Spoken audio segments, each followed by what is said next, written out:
Good evening, everyone, and welcome to the City of North Plains City Council regular meeting Monday, November 20th, 2023 at 7:05. Please rise for the pledge of allegiance. Pledge allegiance to the flag of the United States of America and to the republic for which it stands, one nation under God, indivisible, with liberty and justice for all.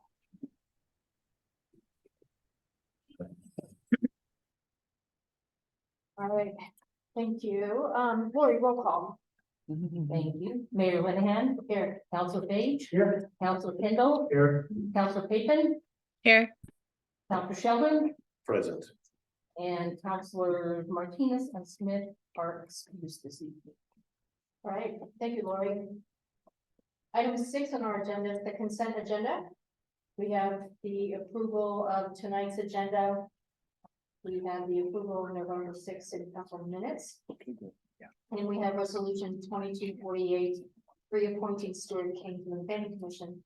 Are there any corrections, additions to the City Council minutes that we need to be aware of?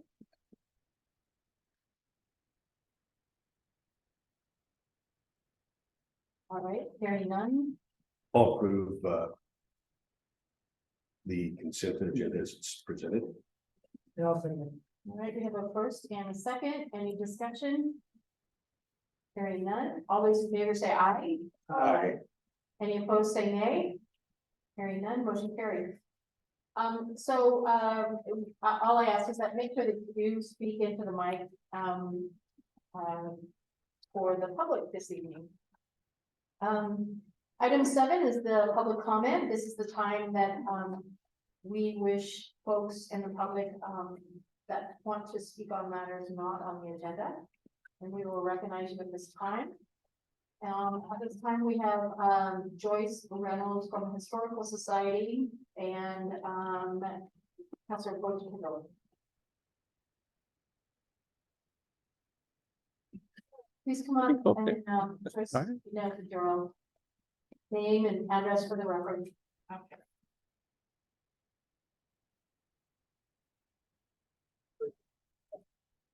Joyce, am I on? There you go. Joyce Smith Reynolds. I reside at 17092 Northwest Punker Ridge Road. Also have some property on Waterfall Avenue here in North Plains. I've lived in the city approximately going on 77 years. It's a great concern to me.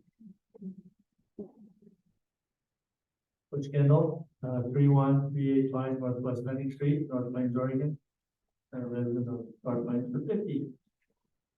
Good evening, council. Hopefully this will be short. I won't say that the amount out loud. Well, if you want to do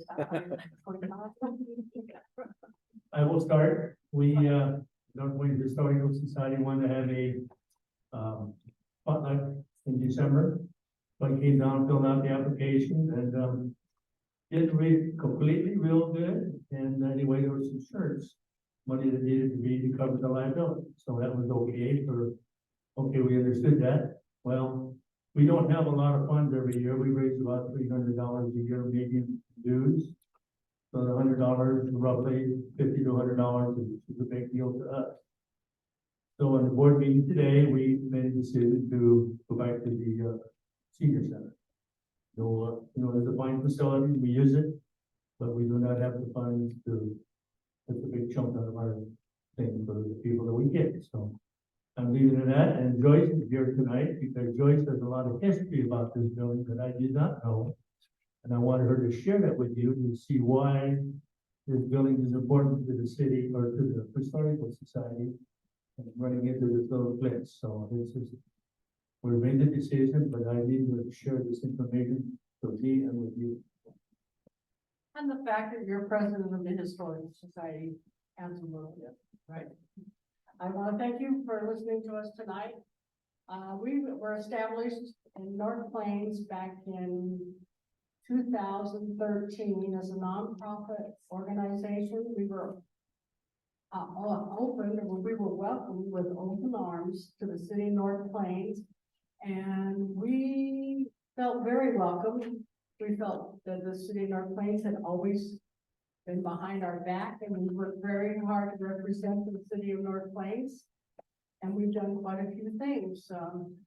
For example, just walking downtown with the murals, that wouldn't have even come about if it hadn't been for the North Plains Historical Society putting that little in your guys' head with Melvin Van Dalen, who is a part of the Historical Society. We feel that we are or have been the past, the present, and the future of North Plains. Because without us, you would be hard pressed. This building, for instance, this building wasn't built by the school district. This building was built, and I was not even born yet, by people, mothers and fathers, who didn't want to see their children playing in the rain. They had a play shed out there where they kept some of their horses and what have you. And so they decided to have fundraisers. And they had dances at the AV Hall. They had bake sales. They had all kinds of fundraisers to build this building. And that's just the beginning of the history of this building. And that was one reason why many years ago that I worked so very hard and started a fundraiser and presented it to the city to make this a park, named it after Jessie Mays, for our city, for the community, because it started here, really. There was a horse club, which eventually became the Washington County Mounted Police, who helped raise money for this building. I will look more well into the history of it now. These are all stories that have been told to me when I was young. I was a little bit set back and almost couldn't quite understand why we were grandfathered in 13 years ago with open arms, and the building's been open to us for 13 years, once a month. Sometimes the art fair, the historical art fair we had here, was it 8-9 years ago for a weekend. We've never been questioned. We had this key, we set the tables, we cleaned the buildings, we used electricity for an hour and 15 minutes. And I really don't understand why we're not part of North Plains City insurance policies. I can understand if we were an outsider. I really can. But we feel we're part of North Plains. And, it set me back a little bit because I was here from the beginning, and I finally made here until I am. So, I'm glad that you are listening to me.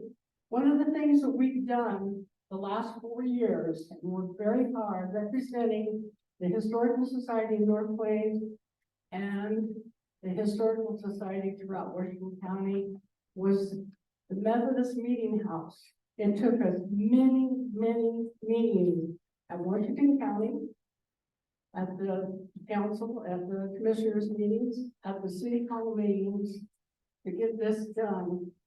But this is sacred land, and I'd like to introduce this or make it knowledgeable. On November 30th at 10 a.m. there's a dedication program blessing the grounds by the Nez Perce Indian tribe on Star Route for the Meade Memorial. It commemorates the children that were buried there. And it's right on Star Boulevard. And right across from that is another project that we'll be working on and representing for the history of Washington County and North Plains, is the Hague House. It's under real questionable whether they're going to be able to preserve it for historical reasoning. Big guys want to put big hotels and big whatever's there. And Washington County and the city of Hillsborough and the Historical Society would like to keep it part of historical land here in Washington County because it's getting fewer and fewer all the time. Anything else you want to add to this? You said a lot, she's a historian. I come along a year ago to be president. He and different ones have so much information. I'm just astounded every time I come to the meeting. I learn something new. So Not saying I know everything, but it's just unbelievable what they've done. So that's kind of where we're at. We're not here to box and, those kind of things. We always want to be recognized of what we've done, We you just know. want to know where we stand here in North Plains. One of the things you don't know or don't realize, the North Plains, value in our, artifacts that we have in storage, because I have assumed that North Plains City was behind us. Banks has a museum, the city banks provided, Forest Grove has a city museum that they provided, Hillsborough has a city museum. Even Pineyville, Montana has a museum that only has 900 people in it. And it's always been in the back of my mind that North Plains is going to provide a place for us, because right now we have hundreds of thousands of dollars of artifacts that we can't display. And our main donor is refusing to give it to the Oregon Historical Society because they'll stick it someplace. And it's just a matter of your planning and a conception of what's going to happen in the next few years, whether we'll have a place to go or not. Yes, we have a little bit of money in our coffers to help things, that you'll be able to do things when the time comes. But Bruce is really right, Butch is really right. We have about 40 members, and our dues are only $10 a month. Yeah, that needs to change. $10 a year, that's gotta change somewhere along the way. But if there's any questions, please let me. The last thing I'll say, that when we have this, spotlight on the date now is in question because we got an email, but we'll talk about that later. Oh, But anyway, this body, this council was invited to the spotlight on, we're not for the day yet, we're at the 14th, and all of a sudden, several people that are a lot of help can't get there, so we have yet to sort that out, so. Anyway, that's where we come from, and, any questions from us? Do you know if, the Banks Historical Society is a city entity? well, it was. You don't know? It Okay, was. we can find out. Yeah, I'll find out. I haven't, Or I can- communicated in a year. Yeah, or we can call Banks and find out too. Yeah. But I'm curious about that. And you mentioned another historical society. Forest Grove. Forest Grove, thank you. Yeah. I would be curious to know if those two bodies are, how they're associated and connected to the city. Right. And what that looks like. And if they are, maybe that's something that we need to explore. Anyway, thank you It'll work. for your time. Well, we value, don't you ever not believe we don't value you and your history and your information and being part of. And Sure hope so. well, and I know that we've talked over the years about the need for a place for, the historical society to occupy. I know. Before the COVID hit, we spent 3 years at the grade school Yeah, for 2 or 3 days at a time, presenting all our artifacts and quilts and what have you. Yeah. We were very active. Yeah, the COVID did knock us down a little bit, but we're coming back. Okay, thanks. Thank you. all right. Thank you very much.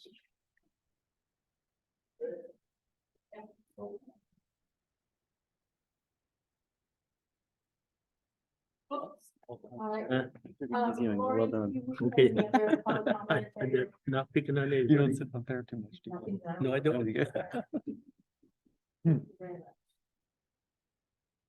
All right. Well, tonight is our staff report night, and, let me, have Robin. Robin, your name, please. There. And very fun.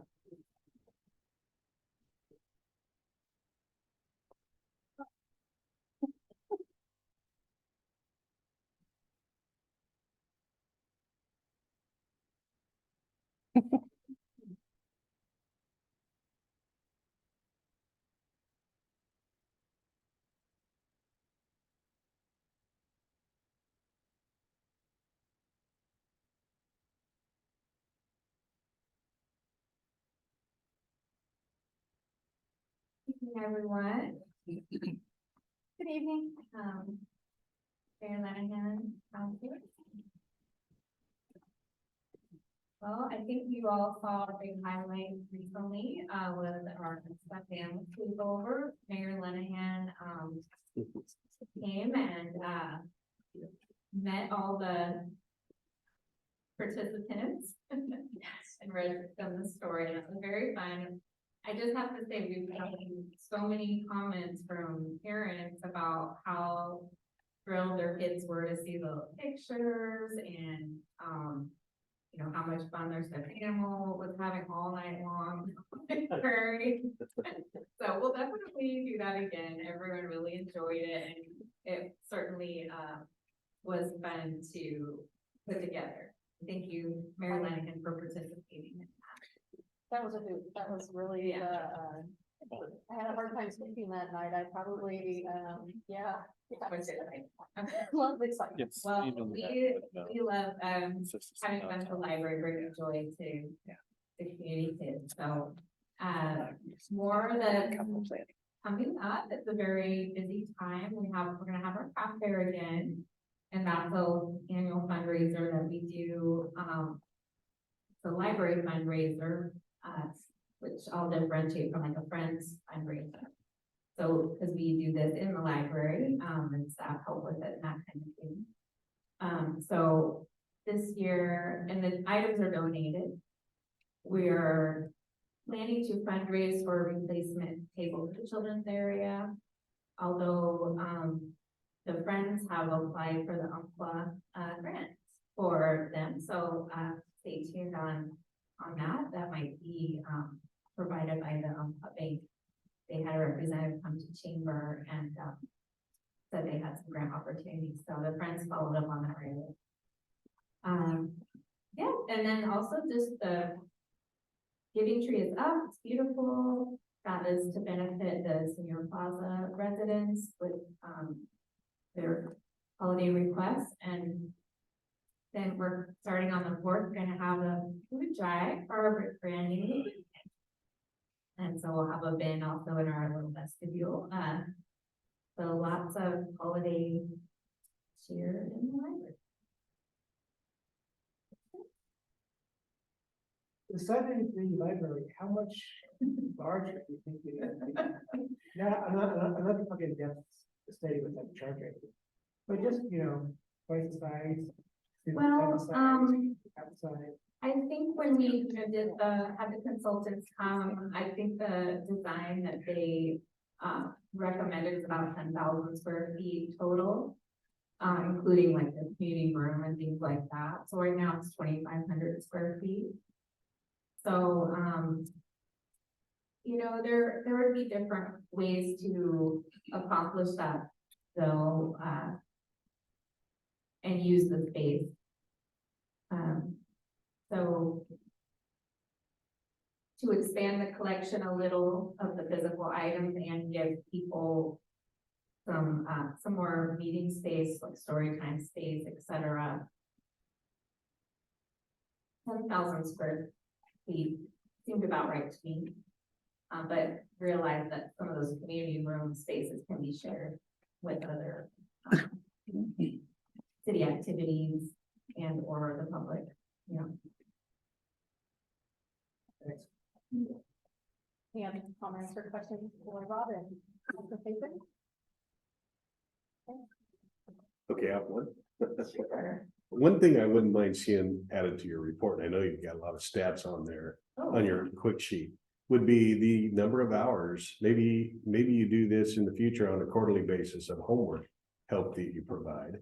I'm assuming you track that? Yeah, we do. We restarted that program and it's this evening.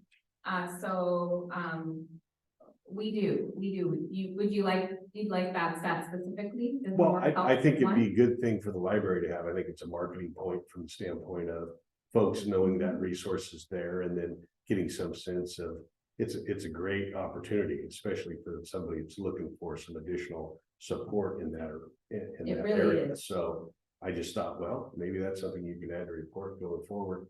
It doesn't have to be on a monthly basis, but I'm just thinking, okay, well, that's an interesting number. It could be a month. Yeah, we could add it to, it's on, as one of the programs, so we could add the stat right there in the little blurb about it. I would just suggest maybe give it some thought. I mean, it's not that big of a deal, but I think it's something, it's not a bad thing to be in circulation in our community. And I'm assuming, I don't know if this gets sent out. This doesn't get included in the water bill, so do others besides ourselves look at it? I think it's an important piece of material that I think should be in the domain. Sure, we do, it is in our library buzz, our monthly newsletter that goes out to all library card holders. And it is in the newsletter that goes out in the water bill. It looks different than the report you get, but we do, include all of our library offerings also. But I think, I was talking to Corinne about kind of doing some articles about the library and different objectives we've reached. And, that would be a good one. Also, maybe our tech help that we're starting to do now too. Yeah, different ongoing things we have for the community. Yeah, I think it's just good informational. Definitely. The dissemination of that's a good, good thing for you. But Thank you. yeah, I love the shots of the pajama shots of the mayor with the stuffed animal. So I thought that was pretty good. Oh, you're great.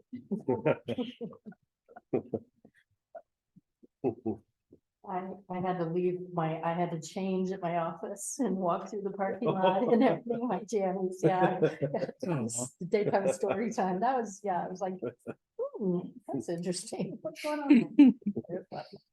Right, next year, you should participate. I'll make a note. There about you council Boy. comments. So they don't look over. Thank you. All Thank right, you. thanks, Robin, I appreciate that. Chief Paxton. Hello there. Good evening. October was a good month for North Plains, and looking at the statistics, crime was down. Wrote a few less reports.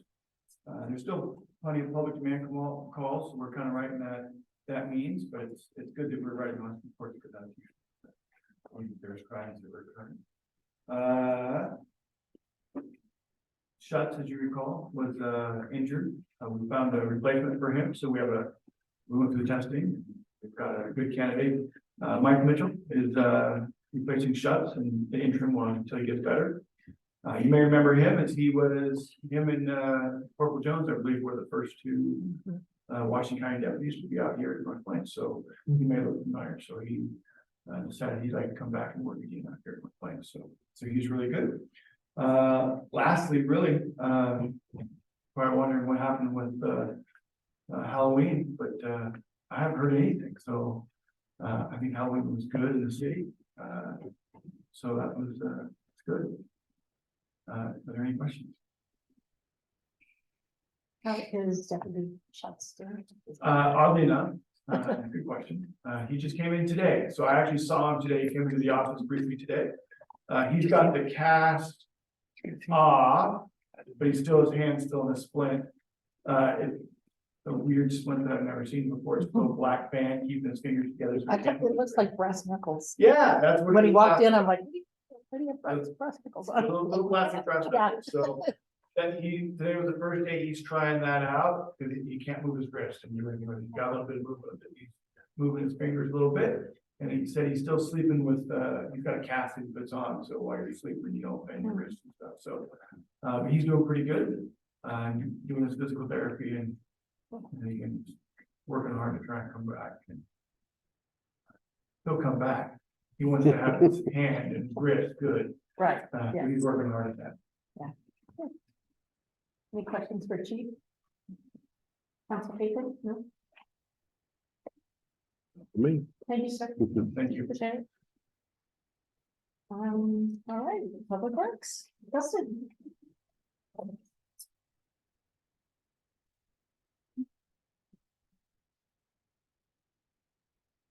Good evening, Mayor and Council. Good evening. I submitted my report. It's pretty much part for the course. There's a lot of daily minutia that I don't report it on. But big things that are happening this month is basically pickup. And just kind of the normal calls that we get shutdowns and whatnot, just kind of preparing for the future. I know everyone is very excited about leaf pickup. That's always a hot topic this time of month. It's actually not that bad. Yeah, To be honest, the calls that I have received were basically people saying, they've got more leads for us to pick up after we pick up. Yeah. Like the next day, there's more leads falling, and that's just gonna be a slow process. Sure. sure. What trees do. Absolutely. Yeah, I think. Any questions? I think the Homestead, the project. I'm not familiar with the Homestead project. That's the subdivision that's down there off of Pacific at 322nd. And so that's just basically, we're waiting for the new houses, townhomes. I'm not exactly sure what's gonna be built there, but that's more on the planning side. But 322nd is already built and it's practically open right now. Mhm. But it's Yeah. 6 homes. Can you say that again? 6 homes. 6 homes. Yeah, there were 6 homes. Yeah. And water quality. Yeah. Councilor Kendall? And Dustin, what's the street projects are they all ready to go out for bid or where are they at this point? We just had a bid for the commercial and Glencoe sidewalk projects. There were 10, we actually had 10 bids on that one. So it was a really good showing. It's a lot better than 313, where we only had 2. How about what's the other one? Main Street, maybe. We are still waiting for that project to be in design. There's a lot of projects that are within the sideways. Mhm. Then we got 2 on one and 10 on another. Correct. Is that because of the size of the project or what? Probably the size and scope and the time that the projects were bid. I think we got a good showing this time because it's the end of the season and a lot of people are looking for things to do. Oh, okay. Thank you. Mhm. At the railroad crossing on Glencoe, they want like $90,000 to do the engineering evaluation. Did that happen or did we negotiate a better price or? I'd have to refer to our city engineer on the exact scope of that, but I had heard $80,000 because it was a controlled intersection with the lights and everything. We're also going through the same process with off of 313 where another 311. project, but it's not signaled or anything.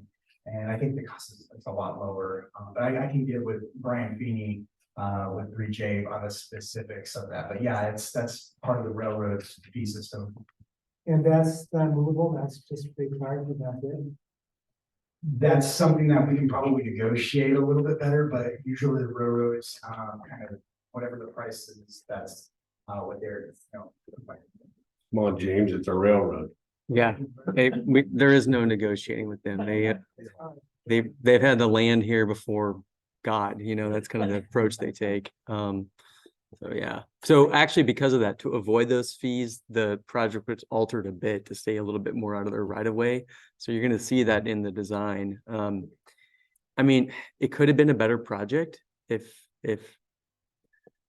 yeah, almost $100,000 in plan review fees, and that's not after the project when they want to do inspections and looking at their conditions and everything. So we just had to skip that part, unfortunately. But we had a meeting over here with the other project. Actually, I'm very smooth. I've been on 3 railroad projects and with BNSF, and they were a nightmare. You had to look out for these projects about 2 years in advance.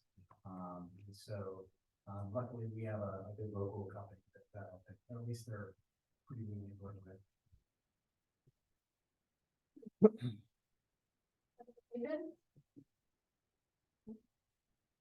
Any other questions or comments?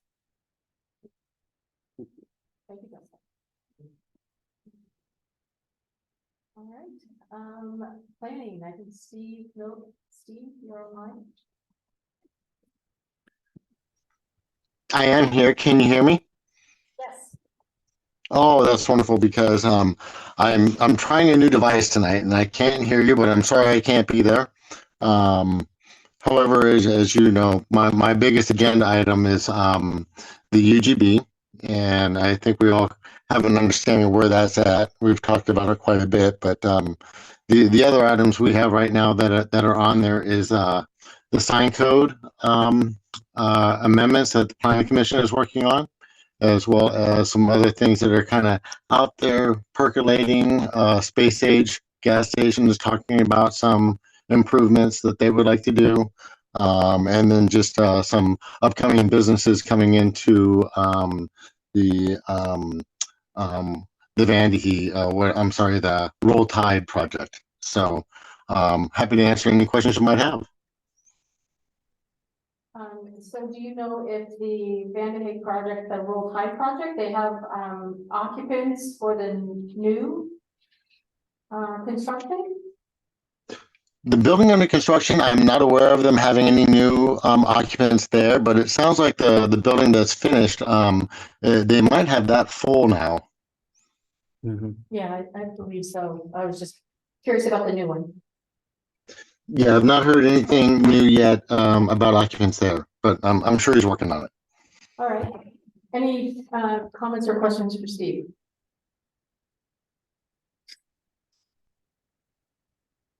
All right. Thank you, Steve. Okay, thank you. All right. Finance Director, hey, Bill, you're up. Thank you. Finance report for the month of October. Actually, Mayor, I can speak to the Roll Tide project.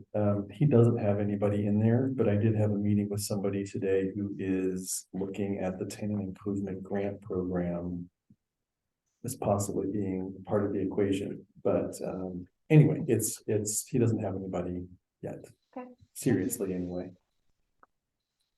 Okay, so general fund. Each of the departments are about where they would be anticipated to be. Community development is a little bit ahead of pace just because of UGB related spending, kind of working through the process. Otherwise, we do have a $65,000 payment, $65,000 payment that was misattributed to public safety.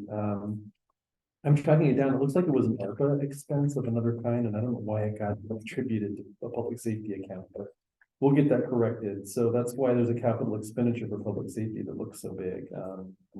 Anyway, so we'll correct that. Water fund is expense wise about where, well, a little bit under where it should be, and revenues are a little bit above. I know the wet weather kind of hit in October, but I mean, Halloween was gorgeous, and there were a surprising number of days in October that were quite pleasant. So the SOG hasn't started and absolutely ended people watering their lawns. So we're a little bit ahead of expectation on where the water fund is. Streets fund, I kind of got ahead of myself. Streets fund is, a little bit less than where budget would be, or where we have budget to date to be. It's spent a little bit less. No major, kind of incidences or anything for the street fund specifically. I do mention that the tough through the end of October, through Halloween, has generated about $54,000. So it's a little bit ahead of kind of pace with the growth in Burn Hill. We just kind of have more people paying the tough. So it's a little bit ahead of kind of where we budgeted. So that's in good shape. That revenue stream is in good shape for us for maintenance and operations. Jesse Mays, rentals have slowed down a little bit. We've brought in about $3,245 in rentals in up through the month of October. So we're a little bit behind on that, kind of compared to where we were projecting or budgeting, but that's no surprise. The fund of this was the first attempt at kind of putting together a budget for the facility and trying to match up what revenues could be versus what, how we think we should attribute expenses. So that fund is very much a work in process, I would say. But I will say we get a lot of queries, a lot of interest in rental of the outdoor pavilion. That's waned a bit, but that's still a popular query for having some kind of activity with a brand new playground right nearby. So that's a very popular amenity. And we'll continue to kind of track how that goes. What I kind of wanted to focus on though, in this, in the staff report really are the overdue water accounts. As you might remember, by the end of September, our overdue, the aging accounts report in our accounting software had reported that we had dropped a ton of overdue accounts, and we'd gotten down to a small amount by the end of September. And then I ran this report for October 31st, and we're back up to $19,500 in overdue accounts or accounts over 30 days in total, the value of overdue payments. And after I did this report, I kind of thought, why does it go back and forth like that? Why does it yo-yo? Why some months am I telling you, oh my gosh, all these accounts are overdue, and then I come back to you and I tell you, we had a great month. Okay, here's the reason why. Some last days of the month fall on a Tuesday, some fall on a Friday, some fall on a Monday. So when I run these reports, what they reflect is where money is, how much in terms of water bill payments have been processed by our finance staff in a revenue batch in the accounting software. Sometimes when I report this information as of the last day of the month, it's not the day of the week that we record payments. So sometimes it will look like there's a lot of overdue accounts. It's just because we haven't timing. It's a timing thing here. That's exactly right. So we don't send late notices to this number of people when we see a large amount. We have now, back during COVID, we did. Remember, we had consistent months where we had people having trouble or not paying their bills. That did happen. But since then, I'm running a report that's as of a date, and the number where all of the accounts are as of a certain date, the last date of the month, doesn't necessarily, we haven't necessarily processed payments as of that Friday or whatever day, you know, Bailey has set. She's going to record the payments in our accounting software and with the bank. So I looked 5 days later, November 5th or 4th or 5th or 6th. She processed $8,000 in payments in 5 days after the date of this report. So we don't have I just want to make it clear, we don't have a bunch of residents out there right now that are really overdue. We don't have a lot of businesses that are really overdue. Previous months, we did have a homeowners association or two that were a bit kind of unexpectedly late, and they were notified that they were late, and we've had a few that have gone a few months or, you know, gone a month or two. But there's a timing of reporting revenue issue on some of this. So can I make a suggestion with that? Please do, because I was going to make a suggestion. Okay. I'm not interested in the 30-day past bills. 60 days will be fine. So don't put a date of working. That's exactly what I was going to say was there's too much variation in the date for up to, you know, less than 60 days. Yeah. So that's fine. Do we need a motion for that? Or? This is just me reporting information to you and how you would like it to see it. I don't know what it is. Okay, that'd be great. I would think that if you saw some sort of major discrepancy at the 30 to 60 day, we would alert us. Right? Oh. Yeah. Yes. 60 and 90, 60. 20. 60. So I guess the only question I have along those lines is, if we have the homeowners association, this doesn't give me any sense of the aging. I mean, there's only 14 accounts which I would consider to be at risk. And that's not much in terms of dollars. In terms of the total percentage, it's got to be pretty low, probably 7%, maybe less than that. I don't know what the total revenue is for that line. But I'm just thinking, okay, well, are we penalizing, not that we necessarily need to be, but are we penalizing the HOAs that are, you know, tardy, really tardy? And, you know, we don't want them to take advantage of it. But is it a collection issue with them in terms of when they receive the payments to make the payments? we can work on an answer to that question. I don't have an answer right now. I know we've given them warnings about when they have gone surprisingly overdue. I mean, but I can't answer that specific question right now, so I can choose an answer for you. Last time this came up, we talked about whether it was a flat rate of pay versus percentage. And the homeowners association is a flat rate, so we owe $20 or $1,000 to be the same amount of fee. So we looked at back into the percentage. Penalty of the bill. So this way, if they have a huge amount, it'll be a steeper penalty if it's based on the percentage of the bill. Not a flat rate. We have a flat rate minimum, and then go to the percentage.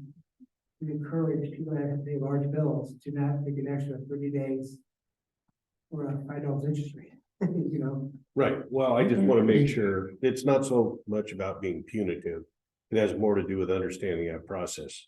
When somebody's at past 45 days, you know, they get into 60 days plus. I mean, to me, that's problematic for a number of reasons. It indicates the financial health and well-being of that particular organization or structure. So, you know, I think, okay, from the standpoint of having the antennas up, you know, yeah, we expect you to do that, right? But, you know, I'm thinking, are we, okay, if we send them a notice, well, you know, I don't believe in threatening people unless we're going to carry it out. So don't make the threats unless we're going to do what actions required. It's a certain point. And I think we need to be working with people, including a homeowners association, but I'm just trying to understand where is the breakdown? If we expect something to be paid at a certain date, why are they not paying it by that date? And we need to understand that from the standpoint of whether or not we're imposing some sort of a punitive charge. Thank you, Councilor Sheldon. We have a rogue fly over here, so. We've been around a while. Couple weeks, I think. Okay, and then just two quick updates for just very quickly. We haven't, you probably saw, but we have an auditor on board to do FY22 and then FY23 right after. FY22 city audit should begin in January.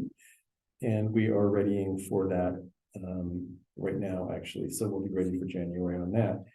And then I'm hoping we talked about it a bit at the last city council meeting, but we were exploring the idea of modifying our accounting basis from modified accrual accounting basis to modified cash, because it was suggested to us that a city our size, a lot of small cities utilize modified cash accounting because you're accounting based on the time of the transaction, not at the time of when a liability is realized. It's actually when cash comes in the door or out the door, basically. A little more like a business, basically. Well, we pretty much asked anybody and everybody from attorneys to underwriters and bond consultants and other auditing accountants. And the opinion was mixed, and we didn't get kind of consensus agreement that it wouldn't hinder our ability to borrow in the future at as low a cost as we currently can. Bond rating agencies have mixed feelings about modified cash accounting. And so in the face of getting such mixed opinion from a wide variety of sources, we're just staying that issue, and we're going to move it, knowing we can borrow at lower cost at our existing accounting basis. We're going to just kind of keep steady with things the way they are. Any questions about that?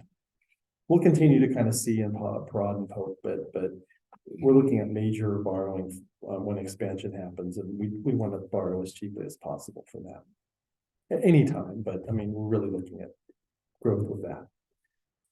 And then there's property tax revenue to date information on the very last page, and so things are a bit out above so far, but it can vary from week to week. So that's my report. Thank you. Councilor Pickman, do you have any questions? No. Okay. Any other councilors? Comments? Okay. Thanks, Bill. All right, we have two resolutions on the table tonight. The first one is 9A, it's resolution 2247. The annual budget, fund for the public works building. Is this a tag team, or Andy, are you taking this topic? Or Bill? Mayor, I think Bill wrote the staff report, but I do not mind taking it because in combination, we put together the budget for this. I could pull it up, but I also know it from memory.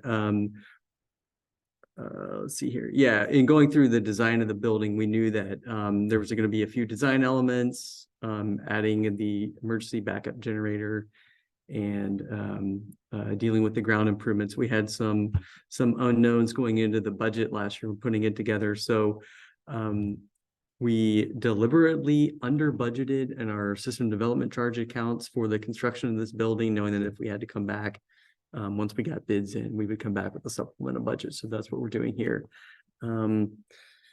The amount we needed in the amendment is, what is that, 772, so about $730,000 split from the SEC methodology report, split accordingly to what we could charge to the transportation, parks, and water SDC funds to meet the balance for that construction project. So this is what we promised when we awarded the project to Swinnerton a few weeks ago. We said we'd come back with a supplemental budget, so we had to publish a newspaper notice for a month before we could do that. So, and here we are. So that's kind of the long and short of it. If there are any questions, please let me know. Councilor Blakeman, I'll start with you. No? Okay. Councilor Kendall? Right, so all the monies that we have that we're doing here, we have those in hand, or those are the future monies that will be coming? Correct. We have these in our SDC accounts. Yep.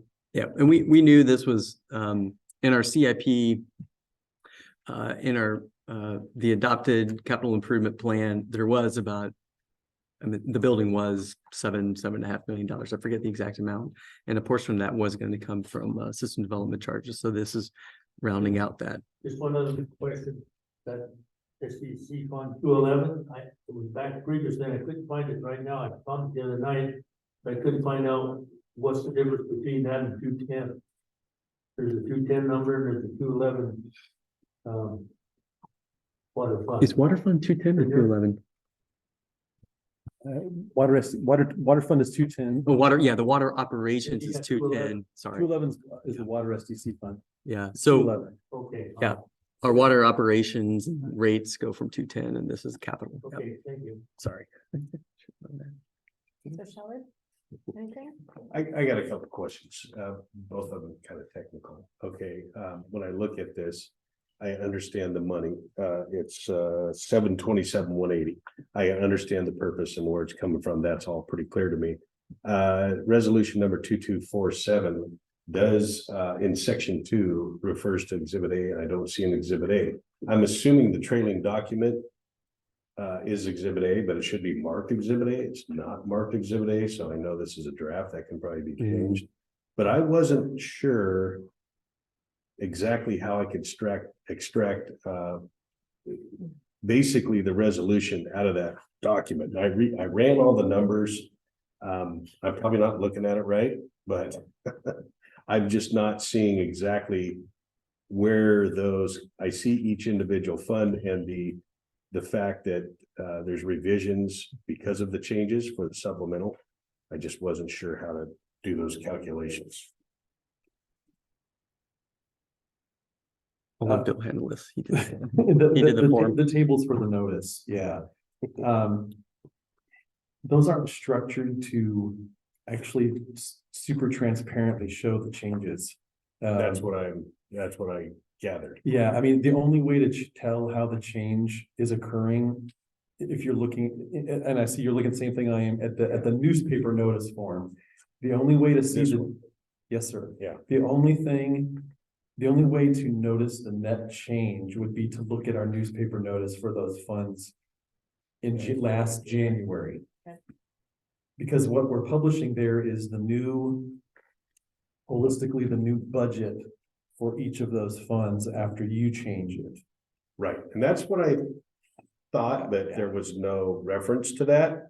So it wasn't overly concerning. It's just a technicality. I thought, okay, well, it's not marked exhibit A. First off, it probably should be, but regardless, I'm fine. You know, I don't have any other questions about it. It's actually retained. So I support it. That's just what I was after. And I think that's been, at least in my mind, satisfactorily addressed.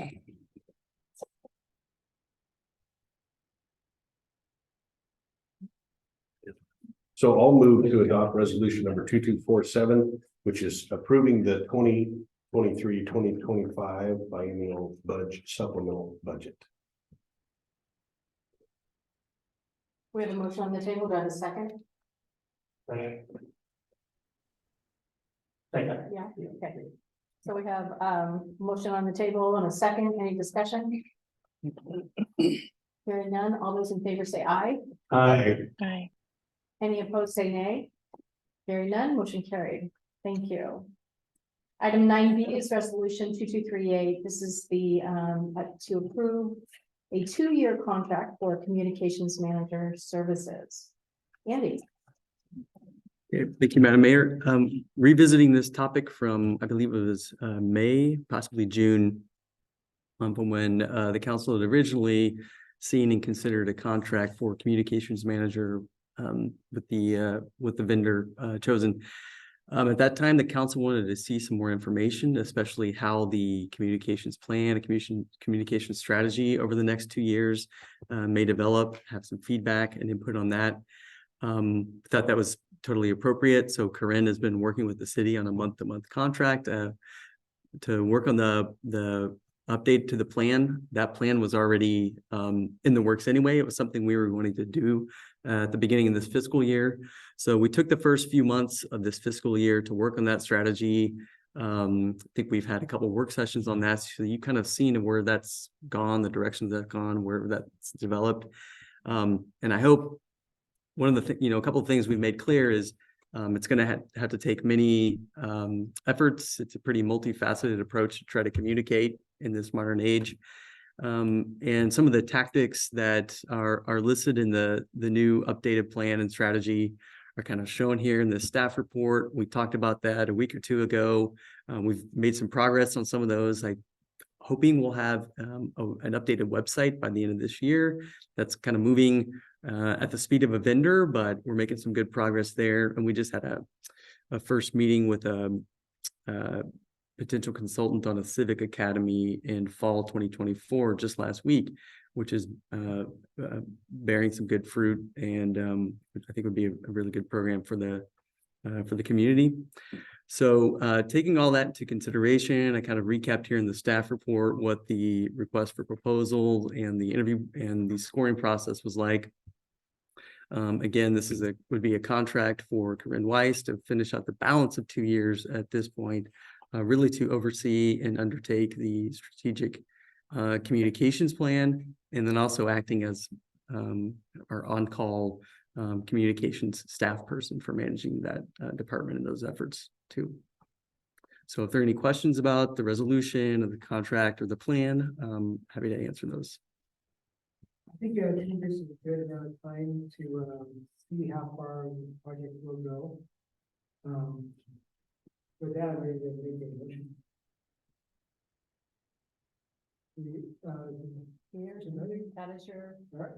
I move to adopt resolution 1958 to approve a contract for communication management services with Corinne Weiss with Big Communications. We have a motion on the table. Is there a second? I'll second that. We have a first and a second. Any discussion? I have discussion. I do as well. How about, okay, No, thank you. go. All right, my discussion is pretty simple. It's just technical. It is properly referenced in 2238 as far as Exhibit A and Exhibit A Section 23.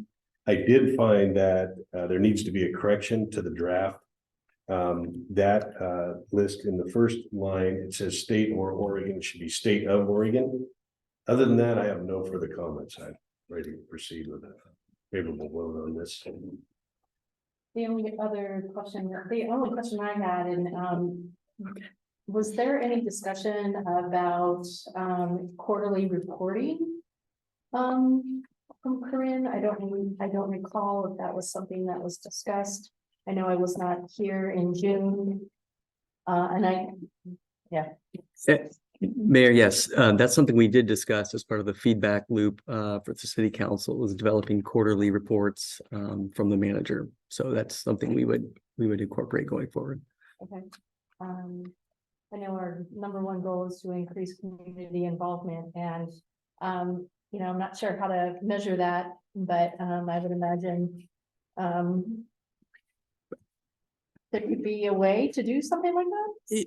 Yeah, I mean, there's your standard social media metrics, but I think those can be, that's just one, but well, yeah, there's survey, you got survey respondents. I mean, a big one, the way the city interacts with the community is through events. So knowing that sometimes we're reaching people by, I know for a fact the last few community events I've come to here, we've had people spilling out into the into the hall. So that's a way. And then we had, you know, we had some storyboards there to kind of catch some folks there. So I think that would be a good approach moving forward too. You know, you're getting, you know, 100, 150 sets of eyeballs on tabling and things like that. The library was here for that too. So I think we can come up with some appropriate metrics. As a matter of fact, many of them are captured in the plan. So just extrapolating those won't be too difficult. Right. Okay. Any other discussion? Right, we have a first and a second. All those in favor say aye. I, Any opposed say nay. Carry no. Motion carries. Corinne, I just want to thank you for your patience, your input, and really helping us guide this process so that we can you know, have a much clearer vision on how we want to communicate with our folks in the future. So I just want to say that I personally appreciate you and appreciate your input.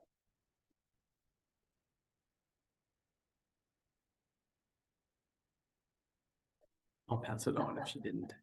All right, on to number 10A, that's our unfinished business. This is to continue the discussion on the ordinance language, creating the Economic Development Commission. Thank you, Mayor. Just an update. So we heard your comments about concern about having a dedicated 1-year tenure for an ex officio on city council. So we took that out. And the current version that you see in the agenda packet, that's been taken out. But what has been added is an annual meeting, a joint meeting will be had every year by city council and the EDC, basically just to kind of set forth expectations for the EDC and the ex officio's role on it for the following year. So whoever it is, you know, you'll continue in this draft of the ordinance. The city council ex officio will continue to be on a rotating basis. But you'll kind of have, you know, that annual meeting towards the end of 1 year to set the stage for what happens the following year. And that will be part of the conversation. So that's in the current draft. And then we also heard your comments about concerns about term limits for members of the Economic Development Commission. We did take a look. And what we found in terms of what other cities do with their economic development body, it's all over the place. There isn't any like kind of majority. There doesn't seem to be, at least where we looked for smaller communities, there isn't any kind of majority similar direction. So we went ahead and in the draft that you see before you, we eliminated the term limits on the EDC members. And if that's something you all are interested in as a body to think about moving forward, you know, for the future, great. We can kind of help with research or whatever, but for the EDC in this ordinance, there are no term limits anymore. And so we just wanted to run all that by you, see if you had any more comments or questions about it. And then the goal is to actually put this before you with our attorney's office review and you know, fine tuning on language as needed. Our goal is to have this before you actually for a vote for adoption on the next city council, at the next city council meeting, December 4th. I think we like the idea of term limits, but that's for the president. for it. Like that idea. How many tournaments as instead of person's body? That's a lot of people. And if you force tournaments for those people, are going to have a pretty big churn. I mean, I think it's still that. So that was the other concern we had about it. Let's keep this a viable committee. Dr. Pagin, do you have any comments? No, I was actually just having a little bit of a hard time hearing Counselor Phage. Was it just regarding term limits and it being a good idea? Is that what I heard, Counselor Phage? Yeah, I said the term limits, the council kind of liked it. But the problem was being able to field a viable committee in a long term. It has 7 members on it. You put term limits on there, how many groups is coming to get, right? So having a term limit on the president is fine, but for the rank and file was the issue. And I'm glad that they did that out. I see. Thank you. And I think the only thing I would just add on there is I totally hear you about the term limits, and I also think that's a very niche group that might be hard to fulfill in our town. However, also knowing that we're going to be continually growing, I think that might not be something completely off the table either. Thank you. And I think as far as term limits, I'm skeptical about them, but if we do term limits for one group, I would think that we'd have to look at term limits across the board, and, it's probably a discussion that we can have. But I don't, personally, I don't see a need for it right now, but I think it could be in the future.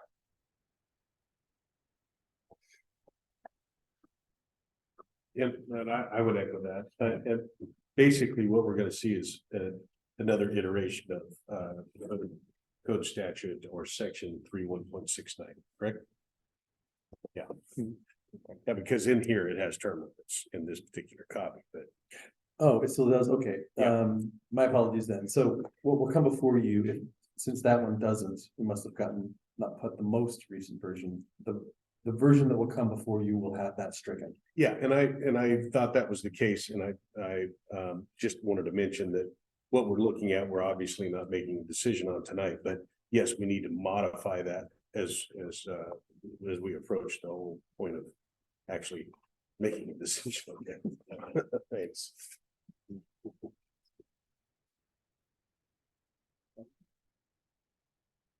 Bill, I think that's it. Yeah. Yes, Mayor, we just wanted to give you an update with what the changes were. Yeah. Appreciate it. All right, moving on. Nothing on the new business front, and then we're down to Andy's report, city manager's report. Anything you want to highlight? Just a couple things, Mayor. One, I want to thank Robin. She's still here. Helps putting in a grant to the MAC, and that's really going to help pay for our new IT vendor. Got some creative with some of the language. No, I should say the entire grant application fit the grant applicability, and so I know there's someone here has something to do with that, but it was great. It was great for a city of our size to actually have, sort of an IT department that's hard for us to pull off, and they help. It's a critical internal service fund. So I'm great the grant committee supported that. One thing that Dustin forgot to mention, and I did too when he was up there, is we've had a little bit of vandalism in the bathroom out here at Jesse Mays, and even during the day, not at night, because at night those doors lock. Someone took a bunch of paper towels and set fire in one of the bathrooms last week. Yesterday, it was on Sunday, and I think it happened about a week ago too. So, that's just unfortunate. There's been some graffiti and stuff in the park too. I mean, I think we're going to look at a camera system, but even then, cameras don't stop people from doing harmful stuff, and you can't put a camera in a bathroom anyway. So, we'll see how it goes. If we have to do a little community shaming on Facebook or something like that, because sometimes that's kind of how it worked when we were kids. You'd find out who did what, and then it doesn't happen again. But Anyway, I'll let you know if we have any other vandalism issues there, but it's one thing under the bridge out of sight. It's one thing in our brand new park, you know, I think it's really frustrating for all of us. We've settled on December 18th. It's going to be sort of an all day food fest, we know. So that'll be breakfast in the morning here with city council and staff. I should get your input. It's going to be a working day for most folks. What would be a good starting time though, to start serving breakfast to people, knowing that school's out that day, December 18th. I would think if it's breakfast, it'd be early. Yeah, it would be early. After school session. After school starts, if everything's off the school. There's no school that day on Monday. It's school's out Yeah. that week. Should we do like 7:30? Should we start at 7:30? 7:30? Okay. So you're I'm not working, that the day. working folk, you know? It don't matter to me. I mean, I'm up at 5:30 every day I'm off. and I'm in the office by 7. So, Okay. I mean, I can be there, you know, I'll just make whatever time's necessary. If you'll be a bit late, Whether yeah. it's 7 or 7:30. It's, Yeah. it's right before Christmas, so hopefully Santa will be okay with it. All right, maybe we'll shoot with that then. You wanna weigh in? Thank you. I would just add, For staff coming in, 7:30 or 8, we'll Yeah. see, but yeah. Counselor Capen? I thank you. I would just add, unfortunately, that's right within my working hours. So I won't be in attendance for the morning one, but thank you for checking. But you will be with us in the evening? Correct. Great, okay, perfect. So if that's the case, if it would work for you, 8 might even be better. And then we're just, Whatever's best for the staff, look for the staff, whatever's best. Whatever works, yeah. I'll speak for them and say on the clock is much better than, okay. Okay. That'd be- it's kind of the point.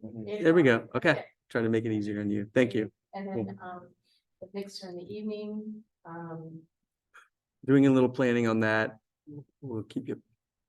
Oh, you're gonna fly. Okay. Yeah. I'll chat with you Yeah. offline about that. info. Okay. Okay. Okay.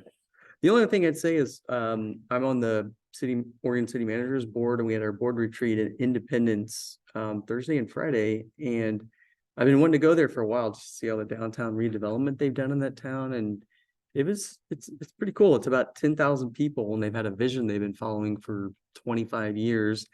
This guy here, Bill, did a lot of the financial analysis for their URA when they decided to pull the trigger on that. And, but it was inspirational. We got to talk to several staff that have been there that long to see a lot of that work through.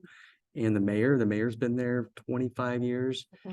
So anyway, that it kind of gave me hope for stuff we were talking about earlier. Some things may seem very expensive and hard to reach, but it's visioning, you know, give it a few years and see what happens. So. I got exactly the year, so in that area, so I got that in the morning, like this morning. I go about that way. Yeah. It's quite good. Yeah. Any questions for Andy on the staff report?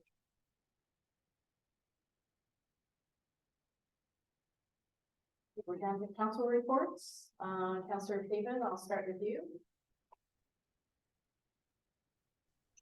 Thank you. I will just want to say thank you to Counselor Smith. I know he likely is not on this call tonight.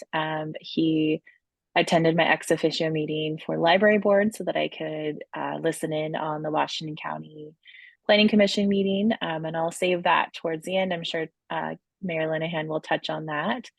One thing I did want to add also, and Counselor Kendall, thank you for being my alternate for the Policy Advisory Board so I could celebrate my birthday.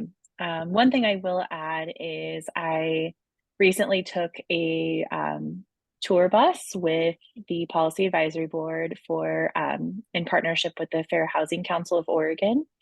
And it went all around Portland and really talked about the gentrification and development and looking at it through an equitable lens.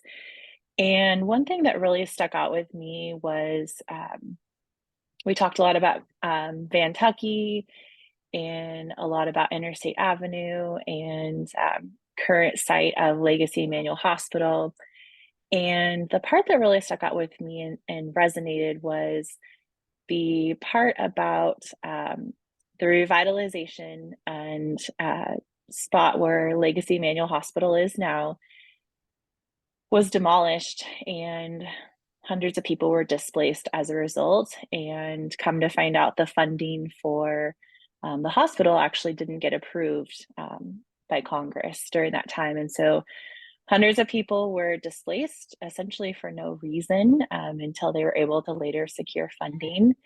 And it just made me think about our scenario as a city of, you know, we are encroaching into kind of being landlords in a sense for certain properties that we might be purchasing within the URA. And I would just love to bring that lens to this group as well, and to this body, because as we get closer and closer to purchasing or revitalizing areas within the URA, having a plan A, a plan B, and a plan C to make sure that we're not putting the cart before the horse, essentially, and displacing residents and not having, you know, a turnaround time right then.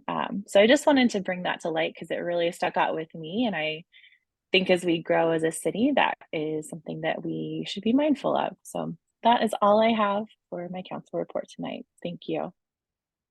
Thank you, Councilor Friedman. Councilor Page, anything this evening? I have a question for you. I know that you, I believe you're on the Habitat for Humanity Advisory Committee. And I believe at the last meeting, you had asked, you know, if you knew of any residents in town, and so on and so forth. I was kind of curious about what the Habitat's process is. Identified folks in North Plains, or is there one? For the last Habitat for Humanity meeting, I had to drop out because my boss scheduled an all hands meeting at 7 p.m. That was nice. I had a conversation about that, which is unfortunate. I would reschedule, but the process for that is they go to Habitat for Humanity. It's online, or you can call them up, and they're just a form fill out. They ask you your income, what you need to have with your income, what needs to be done, and then they go through a review for it. Now it's not free, but what happens is Habitat for Humanity pays the bill, but they expect you to put some allocations in it.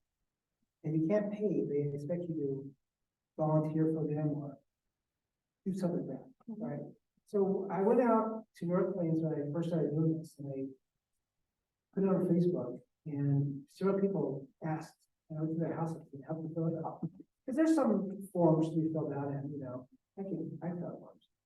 So I helped them fill out those forms, and we had like about 3 or 4 people from there they filled out. So you knew somebody, send you a message, and I could just put them in touch or to them myself. Thank you. Councilor Kendall? Well, I did in the TCG on Zoom, I almost forgot how to do that, but I got it in there, so. And it's like most things were just the people were short of money to make prove those about 2 of them, so. Pretty basic and have on table. That was fun. Good time. Glad to help out. All right, Councilor Sheldon. Nothing to report. I will attend the MAC board meeting the 15th of December, so after that, then I'll have a report. So just a couple of things. Yeah, the Washington County Planning Commission meeting was another marathon meeting, 4.5 hours long. And they still, they went down the rabbit hole on so many issues and really just failed to kind of do their job and look at the criteria and make a recommendation. So they had motions on top of motions, and they had abstention, people abstaining from votes, and if Chair King was in the room, his head would have exploded off of his shoulders, because there was no decorum, there was no procedurally, it was just an absolute clown show. It was a mess. It was an absolute mess. So I don't know what they're gonna do to rectify all of that, but they are gonna come back on December the 6th and deliberate some more. So I'm gonna make sure that I eat dinner before I go, just in case. Well, the actual Board of Commissioners is supposed to meet on November 28th. And they've noticed, they've public noticed it, so they have to have the meeting, so they'll probably open the meeting and continue it, right? But, the, Washington County, Planning Commission, they made a motion to come back on December the 6th and deliberate more and see what the Board of Commission has to say, that sort of thing. I know there's a lot of moving parts and pieces right now. And so it's, I would think that maybe by November 28th, we might have a clearer idea of what they might be looking at, but at this point, it is, You feel the strategy is to keep on taking the can down the road until the election happens? Or do you think that the plan was just total chaos? a little of both.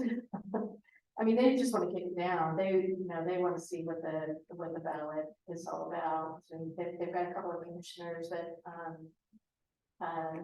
really were just asking some, inappropriate questions. They were asking some questions again that were not anything to do with the topic, affordable housing. That's not what this is about, Yeah, right? And that's. I was there, and then people started talking about, like, what is this? Well, they kept the second meeting that we attended, that Andy. Well, the first one, and somebody just went on to, I'm like, Well, they stay on that train, awesome. yeah, and it was 4.5 hours long. Well, I'm sure they're very well qualified. So anyhow, we'll keep you all posted on that, and, yeah, we'll see where that goes. The, Veterans Day, was a really wonderful success. We honored a lot of Vietnam vets, actually. We had, more Vietnam vets there to honor and pin than we had pins. It was really amazing. So, I just wanted to give a huge shout out to Public Works and staff and the Parks Foundation for putting that all together. The Washington County Coordinating Committee, we have a retreat actually coming up on December the 5th in the afternoon. And we will be talking about, we'll be doing a WCCC 101. We're going to look at the bylaws, and we're also going to look at the MSTIP program and the projects on that. And we have a project on that future list. So we're just going to be looking at all of the projects in the county, and they kind of want to trim that list down a little bit just because of funding. So I'll report back if anything comes to fruition on that. Let's see. Oh, I had a company in town invite me for a chili cook-off the other day, Align. I was impressed. They had about 6 entries, and they were all extremely very good. It was really, really hard. But myself and Tony Spearing were celebrity judges. So that was a lot of fun, and it was really great to meet. I can't believe they have 65 people that work there.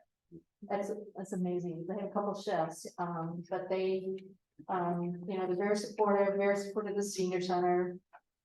You definitely want to do more engagement with the city. So they're a great couple. So I'm hoping that we can have a good conversation with them moving forward. Mayor, what was the company name? It's Align. Okay. The North Page Chamber event was an evening event, and that was well attended. Thank you, President Sheldon. for a lovely evening. It was great. I was up at Loch Lolly's, all the businesses. We had, I think we had about 6 new people there. So that was really, really kind of fun. So, yeah, I just wanted to make sure that I'm working for you and, earning those pens.